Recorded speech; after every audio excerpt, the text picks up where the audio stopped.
গল্পতরু চ্যানেলে আপনাদের সাথে আছি আমি রাজ। পড়ছিলাম হুমায়ুন আহমেদের মিসির আলী সিরিজ থেকে উপন্যাস তন্দ্রাবিলাস।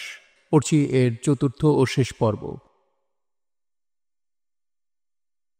রাত 10টার দিকে বাবার ঘরে গেলাম। ইচ্ছে করে খুব সেজেগুজে গেলাম। লাল পাড়ের হালকা সবুজ একটা শাড়ি পরলাম, কপালে টিপ দিলাম। আয়নায় নিজেকে দেখে নিজেই চমকে গেলাম। কি সুন্দর লাগছে! মনে হচ্ছে বিয়ে বাড়ির মেয়ে, কনের ছোট বোন। বাবা আমার সাজগোজ দেখে আরও ভড়কে গেলেন। বিব্রত গলায় বললেন, মা বসো, তোমাকে তো চেনা যাচ্ছে না। আমি বসতে বসতে বললাম, তোমার জরুরি কথা শুনতে এসেছি। বাবা বললেন, এত সেজেছ কেন? এমনি সাজলাম, মাঝে মাঝে আমার সাজতে ইচ্ছা করে। আমি আগে কখনো তোমাকে সাজতে দেখিনি। আমাকে কি সুন্দর লাগছে না বাবা? অবশ্যই সুন্দর লাগছে। কপালের টিপটা কি নিজেই এঁকেছ? আমি বললাম, বাবা, তুমি নানান কথা বলে সময় নষ্ট করছো। কি বলবে সরাসরি বলে ফেলো, অস্বস্তি বোধ করার কিছু নেই। অস্বস্তি বোধ করার কথা আসছে কেন? তোমার ভাবভঙ্গি দেখে মনে হচ্ছে তুমি অস্বস্তি বোধ করছো। তুমি বরং এক কাজ করো, 2 প্যাক হুইস্কি খেয়ে নাও। এতে তোমার ইনহিবিশন কাটবে। যা বলতে চাচ্ছ সরাসরি বলে ফেলতে পারবে। হুইস্কি খেলে ইনহিবিশন কাটে, এই তথ্য জানলে কোত্থেকে? গল্পের বই পড়ে। তোমার কাছ থেকে আমার গল্পের বই পড়ার অভ্যাস হয়েছে। আমিও দিনরাত বই পড়ি। এটা একটা ভালো অভ্যাস। বাবা, তোমার কথাটা কি? বাবা কিছুক্ষণ চুপ করে থেকে হঠাৎ দুম করে বললেন, তোমার ভেতর কিছু রহস্য আছে। রহস্যটা কি? আমি তোমার কথা বুঝতে পারছি না বাবা। তুমি কোন রহস্যের কথা বলছো? সব মানুষের মধ্যেই তো রহস্য আছে। বাবা বললেন, সব মানুষের মধ্যে রহস্য আছে ঠিকই, তবে সেই সব রহস্য ব্যাখ্যা করা যায়। তোমার রহস্য ব্যাখ্যা করা যাচ্ছে না। আমি সেটাই জানতে চাচ্ছি। আমি এখনো তোমার কথা বুঝতে পারছি না। বাবা উঠে দাঁড়ালেন, আলমারি খুলে হুইস্কির বোতল বের করলেন। মিসির আলি সাহেব, আপনাকে এতক্ষণ একটা কথা বলা হয়নি। লজ্জা লাগছিল বলেই বলতে পারিনি। আমার বাবা প্রচুর মদ্যপান করেন। এটা তার অনেক দিনের অভ্যাস। আমার ধারণা, মা যে মোটর অ্যাক্সিডেন্টে মারা যান, তার কারণ মাতাল অবস্থায় গাড়ি চালাতে গিয়ে বাবা অ্যাক্সিডেন্ট করেন। আমি অবশ্যই এইসব নিয়ে বাবাকে কখনো কোনো প্রশ্ন করিনি। আরেকটা কথা আপনাকে বলা হয়নি। ছোট মা বাবার কাছ থেকে মদ্যপানের অভ্যাস করেছিলেন। এই অংশটি এতক্ষণ গোপন রাখার জন্যে আপনি দয়া করে আমাকে ক্ষমা করবেন। বাবা বললেন, নিশি শোনো, নিজের সম্পর্কে তোমার কি ধারণা? তুমি নিজে কি মনে করো তোমার চরিত্রে কোনো অস্বাভাবিকতা আছে? না। তুমি নিশ্চিত যে তোমার মধ্যে কোনো অস্বাভাবিকতা নেই? আমি নিশ্চিত। তোমার আশেপাশে যারা থাকে তারা অস্বাভাবিক আচরণ করে কেন? আমি জানি না। তুমিও তো আমার আশেপাশেই থাকো। তুমি তো অস্বাভাবিক আচরণ করো না। তুমি আমার সঙ্গে তর্ক করছো কেন? তর্ক করছি না, তুমি প্রশ্ন করছো, আমি তার জবাব দিচ্ছি। আমি একজন সাইকিয়াট্রিস্টকে দিয়ে তোমাকে দেখাতে চাই। বেশ তো, দেখাও। আগামী সপ্তাহে আমি ম্যারিল্যান্ড যাচ্ছি। আমাদের সুপারসনিকের ওপর শর্ট ট্রেনিং হবে। তুমিও চলো। সাইকিয়াট্রিস্ট তোমাকে দেখবে। আচ্ছা। মা, ঠিক করে বলো, তোমার মধ্যে কোনো অস্বাভাবিকতা নেই? না।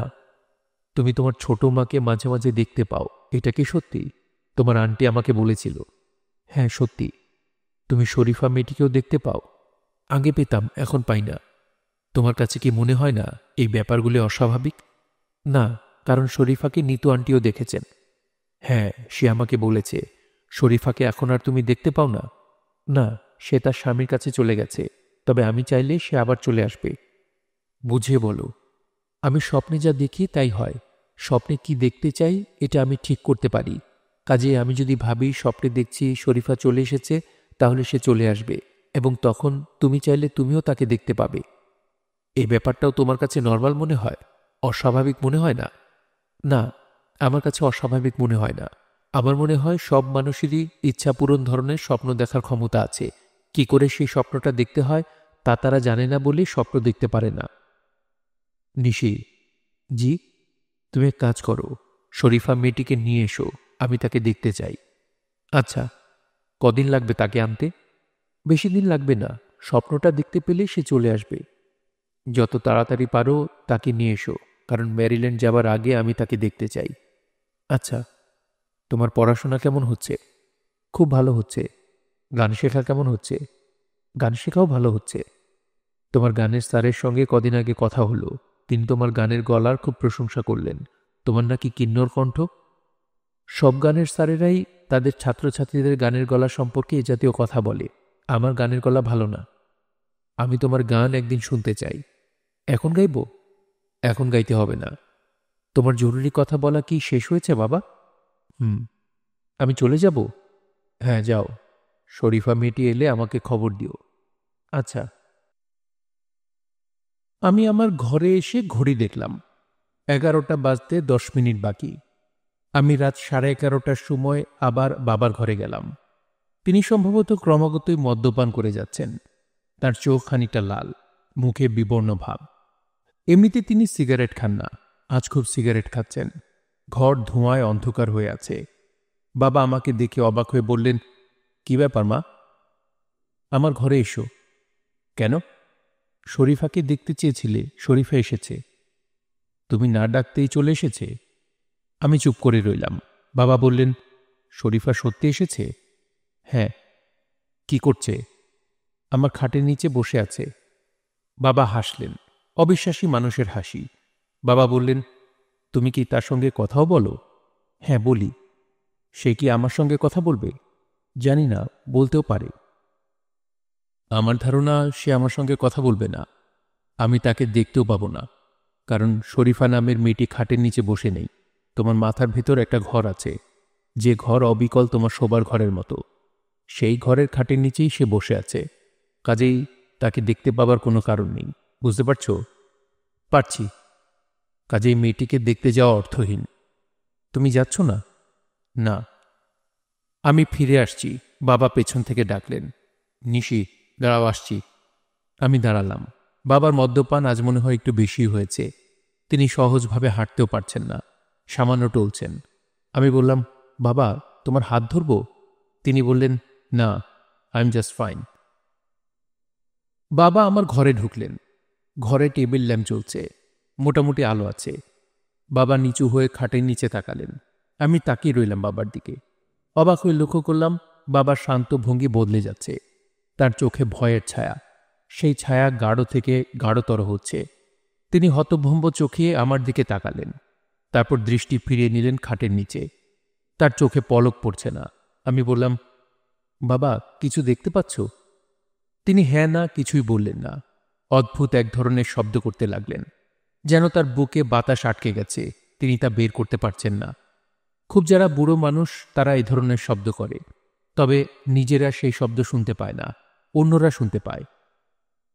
আমি বাবাকে হাত ধরে টেনে তুললাম, তাকে ধরে ধরে তার ঘরে নিয়ে গেলাম। তিনি প্রায় অস্পষ্ট স্বরে বললেন, প্রচুর মদ্যপান করেছি। আমার আবার লিমিট 5 প্যাক, সেখানে 8 প্যাক খেয়েছি, তো তাই হ্যালুসিনেশন হচ্ছে। খাটের নিচে কিছুই ছিল না, কিছুই না। অন্ধকার তো, আলো ছায়াতে মানুষের মতো দেখাচ্ছে। টর্চ লাইট নিয়ে গেলে কিছুই দেখব না। টর্চ লাইট নিয়ে দেখতে চাও বাবা? তিনি ক্লান্ত গলায় বললেন, না। পরের সপ্তাহে আমি বাবার সঙ্গে মেরিল্যান্ড চলে গেলাম। মিসেস জেন ওয়ারেন নামের এক মহিলা সাইকিয়াট্রিস্ট আমার চিকিৎসা শুরু করলেন। মিসেস জেন ওয়ারেন এমডির বয়স 50-এর কাছাকাছি। আমেরিকান বৃদ্ধা মহিলারা খুব সাজগোজ করেন, ঠোঁটে কড়া করে লিপস্টিক দেন, চুল পাম করেন, কানের রংচঙা প্লাস্টিকের দুল পরেন, হাঁটুর উপরে খুব রঙিন ঝলমলে স্কার্ট পরেন। তাদের দেখেই মনে হয় তারা খুব সুখে আছেন। মিসেস জেন ওয়ারেনও তার ব্যতিক্রম নন। এত নাম করা মানুষ, কিন্তু কেমন খুকি সেজে ছটফট করছেন, আহ্লাদী ভঙ্গিতে কথা বলছেন। সাইকিয়াট্রিস্টদের অনেক ব্যাপার আমি লক্ষ্য করেছি। তারা প্রথম যে কাজটি করেন তা হচ্ছে রোগীর সঙ্গে অত্যন্ত পরিচিত ভঙ্গিতে কথা বলেন, যেন রোগী তার অনেক দিনের চেনা, প্রায় বন্ধুস্থানীয়। মিসেস জেন ওয়ারেন এই কাজটা ভালোই করেন। আমাকে দেখে প্রায় চেঁচিয়ে যে কথাটা বললেন তা হলো, ও ডিয়ার, তোমাকে আজ এত সুন্দর লাগছে কেন? ভাবটা এরকম যেন তিনি আমাকে আগেও দেখেছেন, তখন এত সুন্দর লাগেনি। বিদেশিরা গায়ে হাত দিয়ে কথা বলে না, ইনি প্রথমবারই গায়ে হাত রাখলেন। তোমার নাম হলো নিশি, আমার উচ্চারণ ঠিক হয়েছে? হয়েছে। নিশি অর্থ নাইট। হ্যাঁ। Moonlit night? জানি না। Of course moonlit night. তোমাকে দেখেই মনে হচ্ছে তোমার জীবন আলোময়। Thank you. তোমার বয়ফ্রেন্ডের নাম কি? আমার কোনো বয়ফ্রেন্ড নেই। এমন রূপবতী কন্যার বয়ফ্রেন্ড থাকবে না কেন? অবশ্যই আছে, তুমি বলতে চাচ্ছ না। এইসব চলবে না। তোমার বয়ফ্রেন্ডের নাম বলো, তার ছবি দেখাও। ভদ্রমহিলা আমাকে বুঝতে চেষ্টা করছেন, আমিও কিন্তু তাকে বুঝতে চেষ্টা করছি। আমি যে তাকে বুঝতে চেষ্টা করছি সেটা মনে হয় তিনি ধরতে পারছেন না। বেশিরভাগ মানুষ নিজেদেরকে অন্যের চেয়ে বেশি বুদ্ধিমান মনে করে। মিসেস জেনও তাই করছেন। আমাকে কিশোরী একটা মেয়ে ভেবে কথা বলছেন, মন জয় করার চেষ্টা করছেন। আমি এমন ভাব করছি যেন ভদ্রমহিলার কথাবার্তায় অভিভূত। আমি তার প্রশ্নের জবাব দিচ্ছি, ঠিক যে জবাবগুলি তিনি শুনতে চাচ্ছেন সেই জবাবগুলিই দিচ্ছি। কোনো মানুষ যখন প্রশ্ন করে তখন সে যে জবাব শুনতে চায় সেই জবাবটা কিন্তু প্রশ্নের মধ্যেই থাকে। জেন ওয়ারেন বললেন, আচ্ছা নিশি, বাবাকে কি তুমি খুব ভালোবাসো? প্রশ্ন করার মধ্যেই কিন্তু যে জবাবটা তিনি শুনতে চাচ্ছেন সেটা আছে। তিনি শুনতে চাচ্ছেন যে বাবাকে আমি মোটেই ভালোবাসি না। এই জবাব শুনলে হয়তো তার রোগ ডায়াগনোসিসে সুবিধা হয়। কাজেই তার এই প্রশ্নের জবাবে আমি মাথা নিচু করে বসে রইলাম এবং খুব অনিচ্ছার ভঙ্গিতে হ্যাঁ সূচক মাথা নাড়লাম। ভদ্রমহিলা দারুণ খুশি হয়ে গেলেন। শোনো নিশি, ইয়াং লেডি, যদিও তুমি অ্যাফার্মেটিভ ভঙ্গিতে মাথা নেড়েছ, তারপরেও মনে হয় তুমি সত্যি কথা বলছো না। আমরা বন্ধু, একজন বন্ধু অন্য বন্ধুকে অবশ্যই সত্যি কথা বলবে, তাই না? এখন বলো, তুমি কি তোমার বাবাকে খুব ভালোবাসো? আমি হ্যাঁ না কিছুই বললাম না। ভদ্রমহিলা আমার আরও কাছে ঘেঁষে এসে বললেন, তুমি কি বাবাকে পছন্দ করো না? আমি আবারও চুপ করে রইলাম। ভদ্রমহিলা আবার প্রায় ফিসফিস করে বললেন, তুমি কি তোমার বাবাকে ঘৃণা করো? আচ্ছা ঠিক আছে, মুখে বলতে না চাইলে এখানে দুটা কাগজ আছে, একটাতে লেখা ইয়েস এবং অন্যটাতে নো। যে কোনো একটা কাগজ তুলে নাও, প্রশ্নটা মন দিয়ে শোনো। তুমি কি তোমার বাবাকে ঘৃণা করো?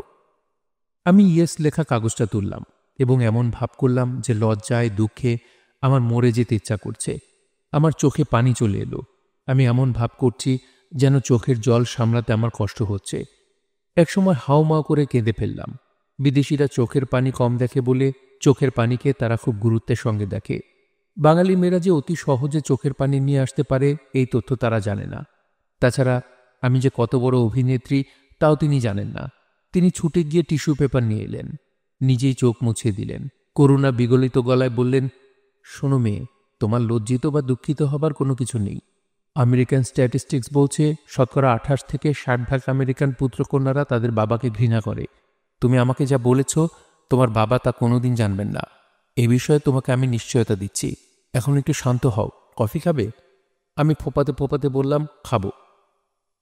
আমরা কফি খেলাম। ভদ্রমহিলা আনন্দিত গলায় বললেন, আমার ধারণা তোমার সমস্যা আমি ধরতে পারছি। সেই সমস্যার সমাধান করা এখন আর কঠিন হবে না। অবশ্যই তুমি যদি আমাকে সাহায্য করো। তুমি কি আমাকে সাহায্য করবে? Very good. আমরা দুজনে মিলে তোমার সমস্যা সমাধান করব, কেমন? আচ্ছা, তোমার বাবাকে তুমি কেন ঘৃণা করো? বাবা মদ খায়। শুধু মদ্যপান করে বলেই ঘৃণা করো? মাতাল হয়ে তিনি একদিন গাড়ি চালাচ্ছিলেন, তখন অ্যাক্সিডেন্ট হয়। সেই অ্যাক্সিডেন্টে আমার মা মারা যান। তোমার বাবা আমাকে তোমার মার মৃত্যুর কথা বলেছেন, কিন্তু কিভাবে মারা গেছেন তা বলেননি। এটা একটা গুরুত্বপূর্ণ তথ্য। জেন ওয়ারেন সিগারেট ধরালেন। তিনি বেশ কায়দা করে সিগারেট টানছেন। নিশি, সিগারেটের ধোঁয়ায় তোমার অসুবিধা হচ্ছে না তো? জি না। আমি সিগারেট ছাড়ার চেষ্টা করছি, পারছি না। যে কোনো ভালো অভ্যাস সামান্য চেষ্টাতেই ছেড়ে দেওয়া যায়। খারাপ অভ্যাস হাজার চেষ্টাতেও ছাড়া যায় না, ঠিক না? ঠিক। এখন বলো, তুমি নাকি তোমার মাকে দেখতে পাও, এটা কি সত্যি? না, সত্যি না। তাহলে বলো, এই মিথ্যা কথাটা কেন বলতে? বাবাকে ভয় দেখাবার জন্য বলতাম। বাবাকে ভয় দেখানোর জন্যে তুমি তাহলে বানিয়ে বানিয়ে অনেক কথাই বলেছ? জি। যা বলেছ তোমার বাবা তাই বিশ্বাস করেছেন? জি। আচ্ছা, আজকের মতো তোমার সঙ্গে আমার কথা শেষ। কাল আবারও আমরা বসবো, কেমন? জি আচ্ছা। ম্যারিল্যান্ডে দেখার মতো সুন্দর সুন্দর জিনিস অনেক আছে, তুমি কি দেখেছ? জি না। কাল আমি তোমাকে লিস্ট করে দেব। দেশে যাবার আগে তুমি দেখে যাবে। আচ্ছা। তুমি কি জানো যে তুমি খুব ভালো মেয়ে? জানি। ভদ্রমহিলা আমার সঙ্গে আরও 3 দিন সিটিং দিলেন। আমি তাকে পুরোপুরি বিভ্রান্ত করলাম। তাকে যা বিশ্বাস করাতে চাইলাম তিনি তাই বিশ্বাস করলেন এবং খুব আনন্দিত হলেন এই ভেবে যে তিনি বিদেশি নিয়ে এক কিশোরী মেয়ের জীবনের সমস্ত জটিলতা দূর করে ফেলেছেন। তার অন্ধকার ঘরে 1000 ওয়াটের বাতি জ্বেলে দিয়েছেন। আমার সম্পর্কে তিনি যা ধারণা করলেন তা হচ্ছে, 1. আমি খুব ভালো একটা মেয়ে, সরল, বুদ্ধি কম, জগতের জটিলতা কিছুই জানি না। খুব ভুল ধারণা। 2. আমি নিঃসঙ্গ একটি মেয়ে। আমার সবচেয়ে বড় শত্রু আমার নিঃসঙ্গতা। ভুল ধারণা, আমি নিঃসঙ্গ নই। আমি কখনো একা থাকি না। নিজের বন্ধু বান্ধব নিজে কল্পনা করে নেই। কল্পনা শক্তি সম্পন্ন মানুষ কখনো নিঃসঙ্গ হতে পারে না। 3, আমি খুব ভীতু ধরনের মেয়ে। আবারও ভুল, আমার মধ্যে আর যাই থাকুক ভয় নেই। যখন আমার 7-8 বছর বয়স, তখনও রাতে ঘুম না এলে আমি একা একা ছাদে চলে যেতাম। 4, বাবাকে আমি অসম্ভব ঘৃণা করি। খুব ভুল কথা। বাবা চমৎকার মানুষ। আমার ক্ষুদ্র জীবনে যে কজন ভালো মানুষ দেখেছি, তিনি তাদের একজন। আমি ভদ্রমহিলার মাথায় এইসব ভুল ঢুকিয়ে দিয়েছি। তিনি খুশি মনে ভুলগুলি গ্রহণ করেছেন। মানুষ কি অদ্ভুত দেখেছেন? মানুষ কত সহজেই না ভুল সত্যি ভেবে গ্রহণ করে। আমেরিকান মহিলা মনস্তত্ত্ববিদ বাবাকে কি বলেছিলেন আমি জানি না। বাবাকে আমি জিজ্ঞেস করিনি, তবে অনুমান করতে পারি যে তিনি বাবাকে কিছু উপদেশ দিয়েছিলেন। বাবা দেশে ফিরেই সেই উপদেশ মতো চলতে শুরু করলেন। প্রথমেই আমার শোবার ঘর বদলে দিলেন। তিনি হয়তো ভেবেছিলেন শোবার ঘর বদলানোর ব্যাপারে আমি খুব আপত্তি করব। নানান ভনিতা করে তিনি বললেন, মা, তোমার এই ঘরটা খুব ছোট। তুমি বড় হয়েছ, তোমার আরও বড় ঘর দরকার। তাছাড়া আমি ভাবছি তোমাকে একটা কম্পিউটার কিনে দেব। কম্পিউটার টেবিল সেট করার জন্য জায়গা লাগবে। আমি তাকে কথা শেষ করতে দিলাম না। তার আগেই বললাম, বাবা, আমাকে তুমি একটা বড় ঘর দাও। এই ঘরটা আসলেই ছোট। তার মুখ আনন্দে উজ্জ্বল হয়ে উঠল। তিনি বললেন, নতুন ঘরে যখন যাচ্ছ তখন এক কাজ করা যাক, নতুন ঘরের জন্য আলাদা করে ফার্নিচার কেনা যাক। আমি বললাম, আচ্ছা। বাবা বললেন, আমার পাশের ঘরটা তুমি নিয়ে নাও। বাবা মেয়ে পাশাপাশি থাকবো, কি বলো? ভালো হবে না? খুব ভালো হবে বাবা। আমার ঘর বদল হলো। নতুন ফার্নিচার এলো। যা ভেবেছিলাম তাই হলো। পুরনো খাট বদলে কেনা হলো আধুনিক বক্স খাট, যার নিচে বসার উপায় নেই।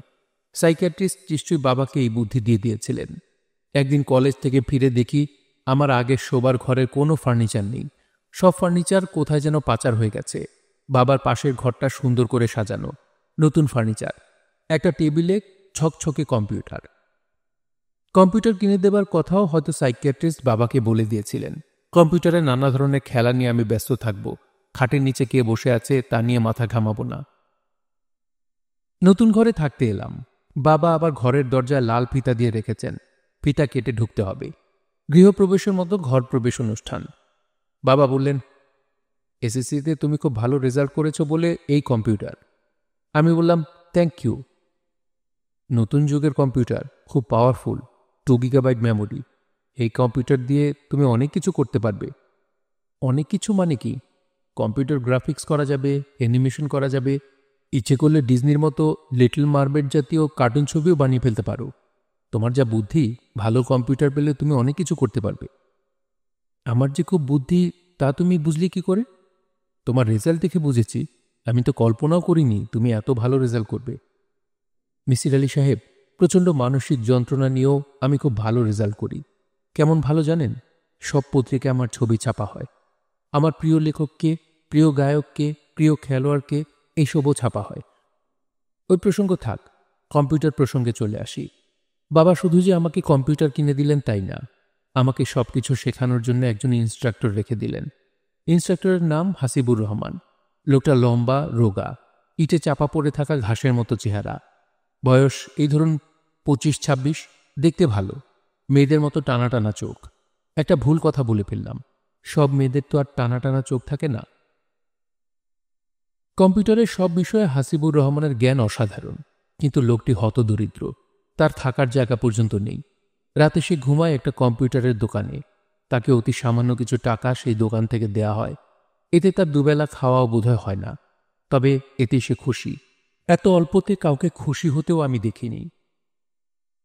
বাবা আমাদের বাড়িতে তাকে থাকতে দিলেন। আমাদের গ্যারেজে 3টা কামরা আছে, একটা দারোয়ান, একটা ড্রাইভারের। একটা কামরা খালি। সেই খালি কামরাটায় তাকে থাকতে দেয়া হলো। সে মহা খুশি। সারাদিন ঘষা মাজা করে ঘর সাজালো। আমার কাছে এসে ক্যালেন্ডার চাইল, দেয়ালে সাজাবে। তার পড়াশোনা সামান্য, এসএসসি 2nd ডিভিশন। টাকা পয়সার অভাবে এসএসসির বেশি সে পড়তে পারেনি। কম্পিউটারের দোকানে কাজ নিয়েছে, নিজের আগ্রহে কম্পিউটার শিখেছে। ভদ্রলোককে আমার কয়েকটি কারণে পছন্দ হলো। প্রথম কারণ, তিনি আমাকে অত্যন্ত সম্মান করেন। আমাকে দেখামাত্র লাভ দিয়ে উঠে দাঁড়ান। দ্বিতীয় কারণ, আমার প্রতিটি কথা তিনি বিশ্বাস করেন। যেহেতু তিনি আমাকে কম্পিউটার শেখাতে এসেছেন, প্রথম দিনই আমি তাকে স্যার ডাকলাম। তিনি খুবই লজ্জা পেয়ে বললেন, ম্যাডাম, আপনি আমাকে স্যার ডাকবেন না, আমার খুবই লজ্জা লাগছে। আপনাকে তাহলে কি ডাকবো? নাম ধরে ডাকবেন, আমার নাম হাসিব। আপনাকে হাসিব ডাকবো? জি। আচ্ছা বেশ, তাই ডাকবো। আমি সহজভাবেই তাকে হাসিব ডাকা শুরু করলাম। ভদ্রলোক আমার কম্পিউটারের টিচার হলেও তার সঙ্গে আমার কথাবার্তার ধরন ছিল মুনিব কন্যা এবং কর্মচারীর মতো। আমার তাতে কোনো অসুবিধা হচ্ছিল না, ওনারও হচ্ছিল না। স্যার ডাকলেই হয়তো অনেক বেশি অসুবিধা হতো। কম্পিউটারের নানান বিষয়ে আমি খুব আগ্রহ নিয়ে শিখতে লাগলাম। উনিও খুব আগ্রহ নিয়ে শেখাতে লাগলেন। বুদ্ধিমতী আগ্রহী ছাত্রীকে শেখানোর মধ্যেও আনন্দ আছে। সেই আনন্দ তার চোখে মুখে ফুটে উঠত। রাত জেগে জেগে তার সঙ্গে আমি 3D স্টুডিও এবং মাইক্রোমিডিয়া ডিরেক্টর এই দুটি প্রোগ্রাম শিখছি। একটা সফটওয়্যার তৈরি করছি, যে সফটওয়্যারে কম্পিউটারের পর্দায় শরীফা এসে উপস্থিত হবে। তাকে প্রশ্ন করলে সে প্রশ্নের জবাব দেবে। সহজ প্রশ্ন, কিন্তু অদ্ভুত জবাব। যেমন প্রশ্ন, আপনার নাম? উত্তর, আমার কোনো নাম নেই, আমি হচ্ছি ছায়াময়ী। ছায়াদের কি নাম থাকে? প্রশ্ন, আপনার পরিচয় কি? উত্তর, আমার কোনো পরিচয়ও নেই। পরিচয় মানেই তো ব্যাখ্যা ও বর্ণনা। আমাকে ব্যাখ্যা ও বর্ণনায় ধরা যাবে না। পর্দায় প্রশ্নের উত্তরগুলি লেখা হবে না। পর্দায় ভাসবে শরীফার বিচিত্র সব ছবি এবং উত্তরগুলি ধাতব কণ্ঠে শোনা যাবে। হাসিব একদিন জিজ্ঞেস করলেন, খুব ভয়ে ভয়ে। আমাকে যে কোনো প্রশ্নই খুব ভয়ে ভয়ে করেন। ভাবটা এরকম যেন প্রশ্ন শুনলেই আমি রেগে যাব। শরীফা কে? আমি বললাম, শরীফা একটি মৃতা মেয়ে। ও আচ্ছা। আপনি কি ভূত বিশ্বাস করেন? জি করি, করব না কেন? ভূত দেখেছেন কখনো? জি না। আপনি যদি শরীফাকে দেখতে চান, আমি তাকে দেখাতে পারি। ওর সঙ্গে আমার ভালো পরিচয় আছে, আমি বললেই সে আসবে। জি না, দেখতে চাই না, আমি খুব ভীতু। আমি ডাকলেই শরীফা চলে আসবে, আপনি এটা বিশ্বাস করলেন? বিশ্বাস করব না কেন? আপনি তো আর শুধু শুধু মিথ্যা কথা বলবেন না। আপনি সেই ধরনের মেয়ে না। আমি কোন ধরনের মেয়ে? খুব ভালো মেয়ে। আপনি কম্পিউটারের মতো আধুনিক জিনিস নিয়ে নাড়াচাড়া করেন, আবার ভূতও বিশ্বাস করেন? জি, ভূত বিশ্বাস করি, জিনও বিশ্বাস করি। কুরআন শরীফে জিনের কথা আছে। একটা সূরা আছে, সূরার নাম হলো সূরায়ে জিন। তাই বুঝি? জি। আপনি আমাকে একটা ভূতের গল্প বলুন তো। ম্যাডাম, আমি ভূতের গল্প জানি না। কিছু না কিছু নিশ্চয়ই জানেন, মনে করে দেখুন। ছোটবেলায় ভয় পেয়েছিলেন এমন কিছু? খুব ছোটবেলায় একবার শ্মশান কোকিলের ডাক শুনেছিলাম। কিসের ডাক শুনেছিলেন? শ্মশান কোকিল, ভয়ঙ্কর ডাক। কেউ যদি শ্মশান কোকিলের ডাক শুনে, তার নিকটাত্মীয় মারা যায়। আপনার কি কেউ মারা গিয়েছিল? আমার বাবা মারা গিয়েছিলেন। মৃত্যুর পর তাকে কখনো দেখেছেন? প্রায়ই স্বপ্নে দেখি। স্বপ্নের কথা বলছি না, জাগ্রত অবস্থায় তাকে কখনো দেখেছেন? জি না। শ্মশান কোকিল পাখিটা দেখতে কেমন? দেখতে কেমন জানি না ম্যাডাম, শ্মশানের আশেপাশে থাকি, কেউ দেখে না। আপনাদের গ্রামে শ্মশান আছে? জি আছে, মহাশ্মশান, খুব বড়। আমার শ্মশান দেখতে ইচ্ছে করছে। আপনি কি আমাকে আপনাদের গ্রামে নিয়ে যাবেন? উনি হতভম্ব গলায় বললেন, থাকবেন কোথায়? কেন, আপনাদের গ্রামের বাড়িতে? অসম্ভব কথা বলছেন ম্যাডাম, আমরা খুবই গরিব, খড়ের চালা ঘর, মাটির দেয়াল। হাসিব খুবই নার্ভাস হয়ে গেলেন। তার ভাবটা এরকম যেন এখনই তাকে নিয়ে আমি তাদের গ্রামের বাড়িতে রওনা হচ্ছি। মানুষের সারল্য যে কোন পর্যায়ে যেতে পারে তা তাকে না দেখলে বিশ্বাস করা মুশকিল। তবে হাসিব বোকা ছিলেন না। আমাদের ধারণা সরল মানুষ মানেই বোকা মানুষ, এই ধারণা সত্যি নয়। মিসির আলি সাহেব, আপনার কি ধারণা আমি এই মানুষটার প্রেমে পড়েছি? আমার মনে হয় না। মানুষটাকে আমি করুণা করতাম। প্রেম এবং করুণা এক ব্যাপার নয়। প্রেম সর্বগ্রাসী ব্যাপার। প্রেমের ধর্ম হচ্ছে অগ্নি। আগুন যেমন সব পুড়িয়ে দেয়, প্রেমও সব ছারখার করে দেয়। হাসিব নামের মানুষটির প্রতি প্রবল করুণা ছাড়া আমি কিছু বোধ করিনি। তার সঙ্গে আমার কথা বলতে ভালো লাগত, এই পর্যন্তই। আমি নিঃসঙ্গ একটা মেয়ে। কারো সঙ্গে কথা বলার ইচ্ছা হওয়াটাকে আপনি নিশ্চয় অস্বাভাবিক বলবেন না। ছোটবেলা থেকেই আমার অনেক খেলনা ছিল। খেলনা নিয়ে খেলতে ভালো লাগত। হাসিবের সঙ্গে আমার ব্যাপারটাও সেরকম। সে ছিল আমার কাছে মজার একটা খেলনার মতো। তাকে আমি ভয়ঙ্কর ভয়ঙ্কর গল্প বলে ভয় দেখাতাম। শরীফার গল্প, আমার ছোটমার গল্প। মানুষটা ভয়ে আতঙ্কে অস্থির হয়ে যেত। দেখে আমার এমন মজা লাগত। আমি তখন একটা অন্যায় করলাম। খুব বড় ধরনের অন্যায়, একটা নির্দোষ খেলাকে অনেক দূর এগিয়ে নিয়ে যাবার অন্যায়। আমি তাকে ভয় দেখালাম। কিভাবে ভয় দেখালাম জানেন? শরীফা সেজে ভয় দেখালাম। তিনি সে রাতে আমাকে কম্পিউটার শেখানো শেষ করে তার ঘরে ঘুমোতে যাবেন। আমি বললাম, আপনি কি ভাত খেয়েছেন? তিনি বললেন, জি না, ভাত রাঁধব তারপর খাবো। আমি বললাম, এত রাতে ভাত রেঁধে খেতে হবে না, আমি বুয়াকে বলে দিচ্ছি, আপনাকে খাইয়ে দেবে। একেবারে খাওয়া দাওয়া করে তারপর ঘুমোতে যান। তিনি সুবোধ বালকের মতো মাথা নাড়লেন। হাসিব যখন ভাত খাচ্ছিলেন তখন আমি গ্যারেজে তার ঘরে উপস্থিত হলাম। কেউ আমাকে দেখল না। দারোয়ান দুজনও ছিল গেটে, ড্রাইভার বাইরে। আমি কয়েক সেকেন্ড ভাবলাম, তারপর হুট করে তার ঘরে ঢুকে গেলাম। ঠিক করে রাখলাম অনেক রাত পর্যন্ত খাটের নিচে বসে থাকব। তিনি খাওয়া শেষ করে ঘরে ঢুকবেন, দরজা লাগাবেন, তারপর ঘুমিয়ে পড়বেন। তখন হাসির শব্দ করে ঘুম ভাঙাবো। ঘুম ভাঙাতেই তিনি শব্দ শুনে খাটের নিচে তাকাবেন। আধো আলো আধো অন্ধকারে এলোমেলো চুলে শরীফা বসে আছে, সম্পূর্ণ নগ্ন, ভয়ঙ্কর তরুণী। তার কাছে কি ভয়ঙ্করই না লাগবে, ভাবতেও আনন্দ। কে বলছেন? আমার নাম মিসির আলী। আসসালামু আলাইকুম। ওয়ালাইকুম সালাম। কে কথা বলছো? নিশি? জি। তুমি ভালো আছো? জি। আরও আগেই টেলিফোন করতাম। আমার নিজের টেলিফোন নেই। আমি সাধারণত একটা পরিচিত দোকান থেকে ফোন করি। সেই দোকান গত এক সপ্তাহ ধরে বন্ধ। বন্ধ কেন? জানি না কেন, খোঁজ নেইনি। একটা দোকান এক সপ্তাহ হলো বন্ধ, আর আপনি হলেন বিখ্যাত মিসির আলী। আপনি খোঁজ নেবেন না? খোঁজ নেওয়াটা তেমন জরুরি মনে করিনি। আমার তো ধারণা ব্যাপারটা খুবই জরুরি। বড় ধরনের কোনো কারণ ছাড়া কেউ এক সপ্তাহ ধরে দোকান বন্ধ রাখে না। আজ কি আপনি সেই দোকান থেকে টেলিফোন করছেন? হ্যাঁ। ওরা দোকান বন্ধ রেখেছিল কেন? দোকানের মালিকের মেয়ের বিয়ে ছিল। তিনি দোকানের সব কর্মচারীদের নিয়ে দেশের বাড়িতে গিয়েছিলেন। ও আচ্ছা, মেয়ের বিয়েতে আপনাকে দাওয়াত দেয়নি? না, আমার সঙ্গে তেমন পরিচয় নেই। কম পরিচয় থাকলেও তো আপনাকে দাওয়াত দেওয়ার কথা। আপনি এত বিখ্যাত ব্যক্তি। বিখ্যাত মানুষরা খুব দাওয়াত পায়। সবাই চায় তাদের অনুষ্ঠানে বিখ্যাতরা আসুক। তুমি যত বিখ্যাত আমাকে ভাবছ, আমি তত বিখ্যাত নই। আপনি কি আমার লেখাটা পড়েছেন? হ্যাঁ। পুরোটা পড়েছেন? না, পুরোটা পড়িনি। কতদূর পড়েছেন? তুমি হাসিব সাহেবকে ভয় দেখানোর জন্য খাটের নিচে বসে রইলে পর্যন্ত। বাকিটা পড়েননি কেন? আমার যতটুকু পড়ার পড়ে নিয়েছি, বাকিটা পড়ার দরকার বোধ করছি না। আমার মনে হচ্ছে সবটা পড়ে ফেললে কনফিউজ হয়ে যাব। আমি কনফিউজ হতে চাচ্ছি না। তোমার লেখার প্রধান লক্ষ্য মানুষকে কনফিউজ করা, বিভ্রান্ত করা। আপনি একটা ভুল করছেন। এই লেখাগুলি আমি আপনার জন্য লিখেছি, মানুষকে বিভ্রান্ত করার জন্য লিখিনি। তা ঠিক। হ্যাঁ, আমাকে বিভ্রান্ত করা তোমার প্রধান লক্ষ্য ছিল। আমার ধারণা ছিল আপনি পুরো লেখাটা পড়বেন, তারপর টেলিফোন করবেন। তোমার সব ধারণা যে সত্যি হবে তা মনে করা কি ঠিক? সাধারণত আমার সব ধারণাই সত্যি হয়। শোনো নিশি, আমি তোমার সঙ্গে কথা বলতে চাই। কথা তো বলছেন, এভাবে না, মুখোমুখি বসে কথা বলতে চাই। তোমার পাণ্ডুলিপিও নিশ্চয়ই তুমি ফেরত চাও, চাও না? চাই। আমার কাছে তোমার কিছু জিনিসপত্রও আছে, হ্যান্ডব্যাগ, সুটকেস, বেশ কিছু টাকা। ওগুলি আমি নেব না। টাকা নেবে না? টাকাটা আপনি রেখে দিন। আপনি রহস্য সমাধানের জন্য অনেক কর্মকাণ্ড করেন, আপনার টাকার দরকার হয়।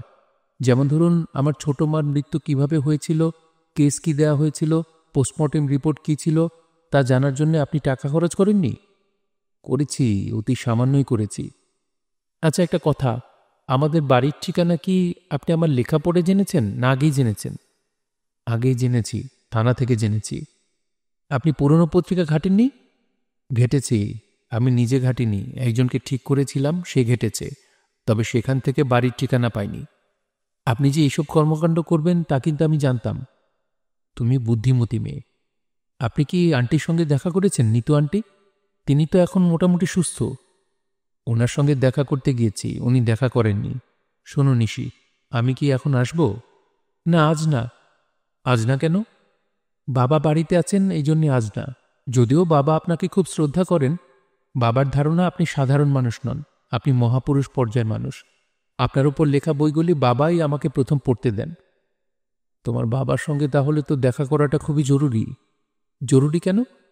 তোমার বাবা যাতে বুঝতে পারেন যে আমি মহাপুরুষ পর্যায়ের কেউ নই, আমি খুবই সাধারণ একজন মানুষ। আপনি আমার সমস্যার সমাধান করেছেন? হ্যাঁ। অতিরিক্ত আত্মবিশ্বাসের সঙ্গে আপনি কথা বলছেন।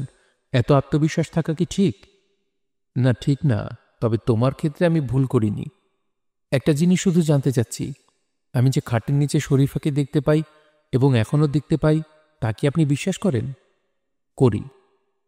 আপনি কি শরীফাকে দেখতে চান? না, চাই না। অস্বাভাবিক কিছু আমার দেখতে ভালো লাগে না। আমি স্বাভাবিক মানুষ। আমি আমার চারপাশে স্বাভাবিক কর্মকাণ্ড দেখতেই আগ্রহী। পৃথিবীতে সবসময় কি স্বাভাবিক কর্মকাণ্ড ঘটে? না, ঘটে না। আচ্ছা, আপনি আসুন। কখন আসব? আজই আসুন, রাতে আমার সঙ্গে খাবেন। আমি নিজে আপনার জন্য রান্না করব। তুমি রাতে জানো? সহজ রান্নাগুলি জানি, যেমন ডিম ভাজতে পারি, ডাল চচ্চড়ি পারি। ভাত রাঁধতে অবশ্যই পারি না। হয় ভাত নরম যাও যাও হয়ে যায়, আর নয়তো চালের মতো শক্ত থাকে। আমি আপনাকে গরম গরম ডিম ভেজে দেব। ডিম ভাজা কি আপনার পছন্দের খাবার? হ্যাঁ, খুব পছন্দের খাবার। আপনি কি আইসক্রিম পছন্দ করেন? হ্যাঁ, করি। আমিও খুব আইসক্রিম পছন্দ করি। বাবা পরশু হংকং থেকে 2 লিটারের একটা আইসক্রিম এনেছেন। বিমানের ক্যাপ্টেন হবার অনেক সুবিধা। প্লেনের ফ্রিজে করে নিয়ে এসেছেন। এত ভালো আইসক্রিম আমি অনেকদিন খাইনি। কালো রঙের আইসক্রিম, আপনাকে খাওয়াবো। আচ্ছা, আমি কি টেলিফোন রাখবো? জি না, আরেকটু ধরে রাখুন। আচ্ছা শুনুন, এই দীর্ঘ সময় যে টেলিফোন করছেন, দোকানের মালিক বিরক্ত হননি? না, হননি। দোকানের মালিক আমাকে খুব পছন্দ করেন।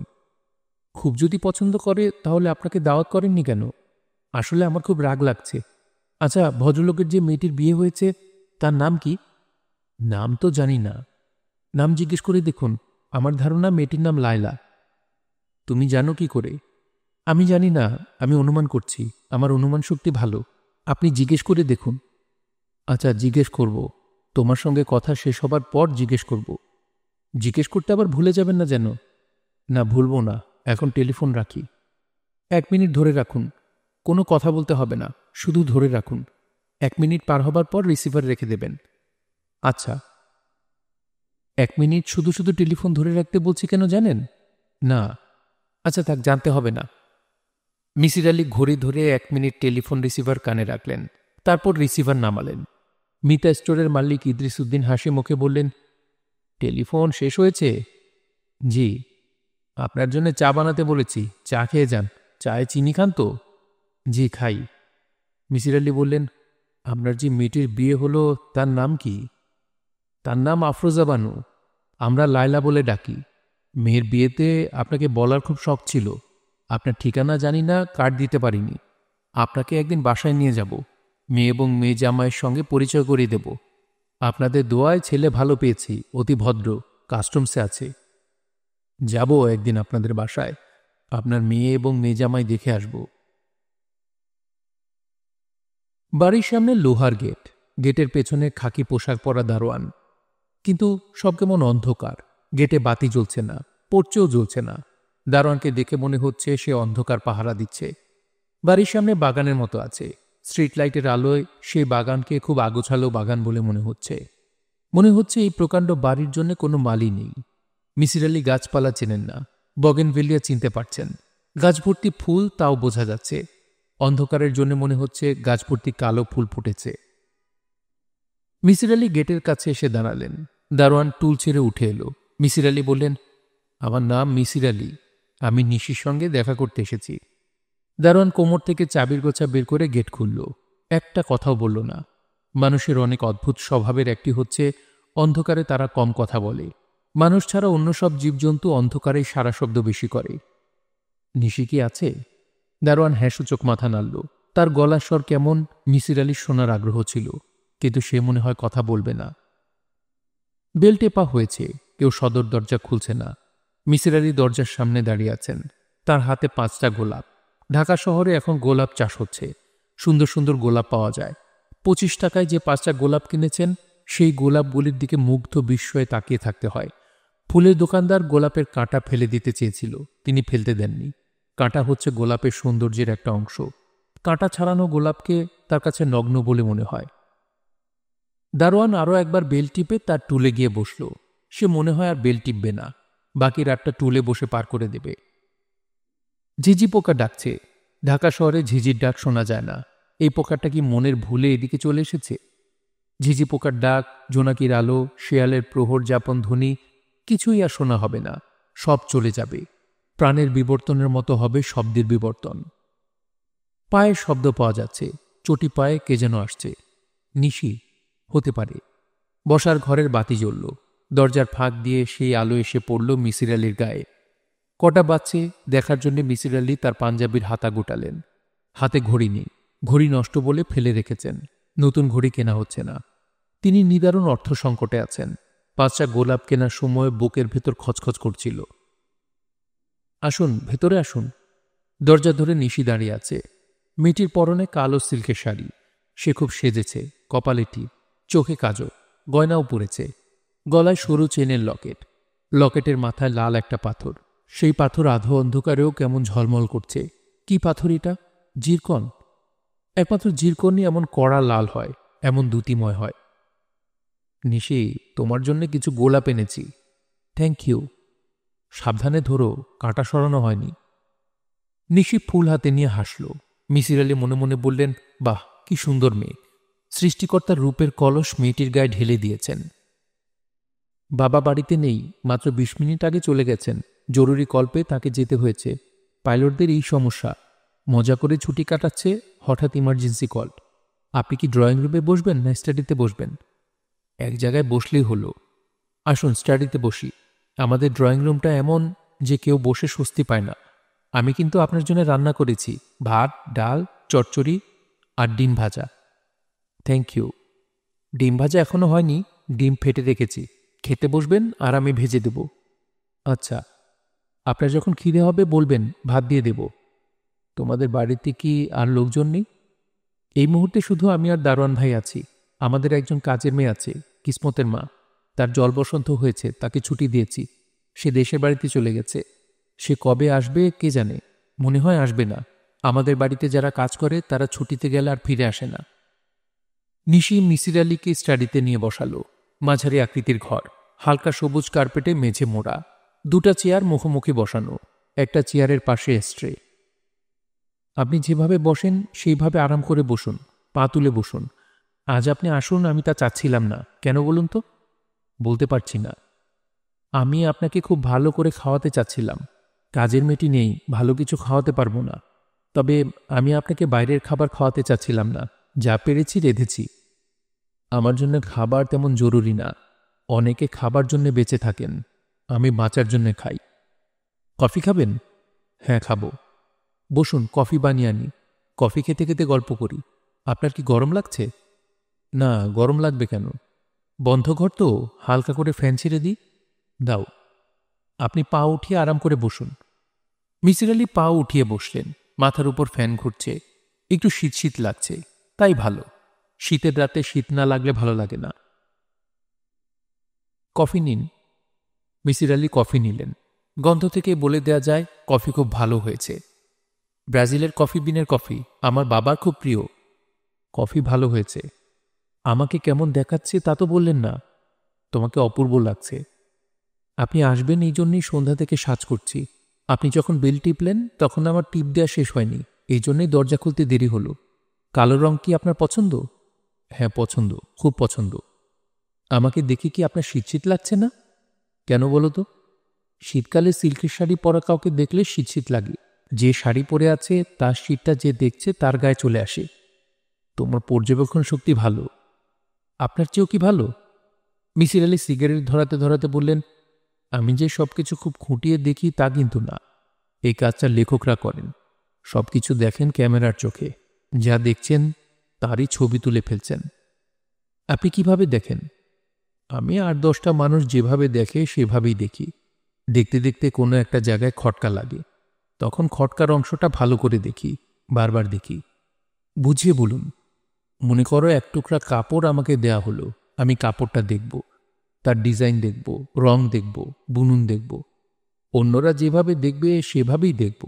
দেখতে গিয়ে হঠাৎ যদি চোখে পড়ে একটা সুতা ছেঁড়া, তখন সকল নজর পড়বে ওই ছেঁড়া সুতায়। তখন দেখব সুতাটা কোথায় ছিঁড়েছে, কেন ছিঁড়েছে। আমি যে আপনার কাছে আমার পাণ্ডুলিপি দিলাম, সেখানেও কি আপনি ছেঁড়া সুতা পেয়েছেন? হ্যাঁ। বলুন শুনি। নিশি একটু ঝুঁকে এলো, তার মুখ ভর্তি হাসি, মনে হচ্ছে সে খুব মজা পাচ্ছে। মিসির আলি বললেন, তার আগে তুমি বলো, তোমার কি কোনো বোরকা আছে? সৌদি বোরকা, যেখানে শুধু চোখ বের হয়ে থাকে। নিশি শান্ত গলায় বলল, হ্যাঁ আছে। মিসির আলি সিগারেটে লম্বা টান দিয়ে বললেন, তাহলে বলা যেতে পারে তোমার সমস্যার সমাধান আমি করেছি। বলুন আপনার সমাধান। সমাধান বলা ঠিক হবে না, আমি সমস্যা ধরতে পেরেছি, সমাধান তোমার হাতে। আপনি সমস্যাটা কিভাবে ধরলেন বলুন, গোড়া থেকে বলুন। আপনার সমস্যার মূলে পৌঁছার প্রক্রিয়াটা জানার আমার খুব আগ্রহ। ধরে নিন আমি আপনার একজন ছাত্রী, আপনি আমাকে বুঝাচ্ছেন, আমি আপনার কাছে শিখছি। মিসির আলি কয়েক মুহূর্ত চুপ করে রইলেন, তারপর সহজ স্বরে কথা বলতে শুরু করলেন। তার বলার ভঙ্গিটি আন্তরিক, মনে হচ্ছে তিনি তার ছাত্রীকে বুঝাচ্ছেন। নিশি, আমি যা করলাম তা হচ্ছে তোমার লেখা পড়ে গেলাম, খটকার অংশগুলি বের করলাম। যেসব জায়গায় আমার খটকা লাগলো সেগুলি হচ্ছে: ক, তুমি তোমার লেখায় কোথাও তোমার খালা, মামা, চাচা, ফুপুদের কথা আনোনি, তাদের সম্পর্কে কিচ্ছু লেখা নেই। খ, তোমাদের কোনো কাজের লোকের দোতলায় ওঠার অনুমতি পর্যন্ত নেই, অথচ শরীফা নামের কাজের মেয়েকে তোমার ঘরে ঘুমোতে দেওয়া হচ্ছে কেন? গ, শরীফার স্বামী পাগল হয়ে গেছে, তাকে ছেড়ে দেওয়া হয়েছে পাবনা শহরে। এই খবর তুমি জানলে কি করে? তোমার জানার কথা না। আমি অগ্রসর হয়েছি এই 3টি খটকা নিয়ে। তুমি যে কাপড় বুনেছ তা সবই ভালো, শুধু 3টা সুতা ছিঁড়ে গেছে। কেন ছিঁড়ল?